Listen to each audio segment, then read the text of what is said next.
In this lesson, we will learn about expressions.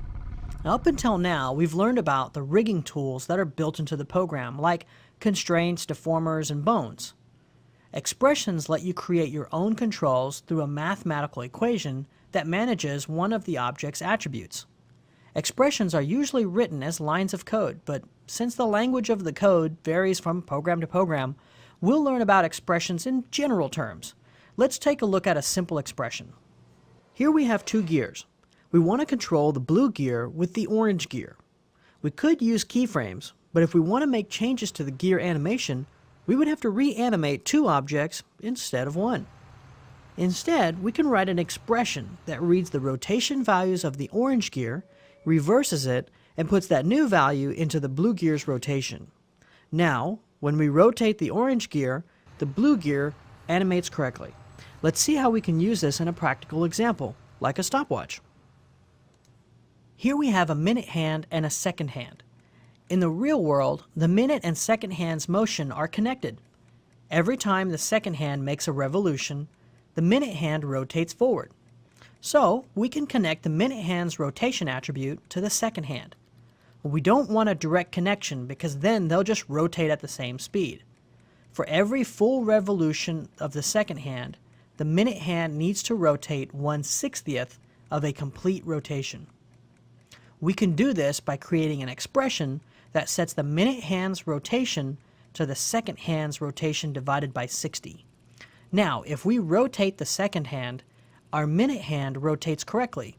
This saves us a huge hassle of animating it by hand. Let's take this one step further and set up an expression to move our second hand. Expressions can usually access many parts of the underlying logic of the program. In this case, we want to read the current frame, usually called frame.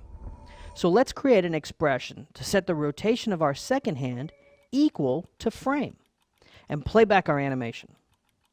Now that's a little too fast.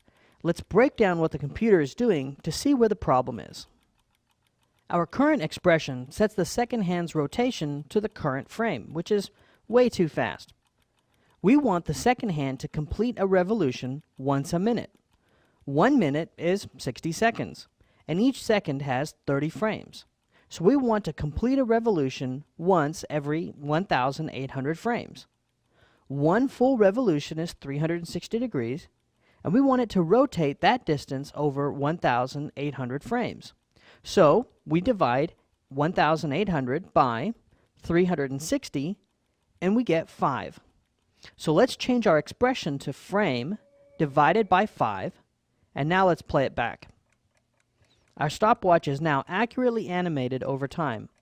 All this without setting a single keyframe. Like everything, expressions have downsides too. An expression is calculated every frame, so too many expressions could really slow down your computer. One other downside is that we can no longer control or keyframe an attribute that has an expression on it. But despite these two issues, expressions are still a powerful way to control an object's attributes. They are often used as animating and rigging tools for jobs way too complicated to be done by any other means.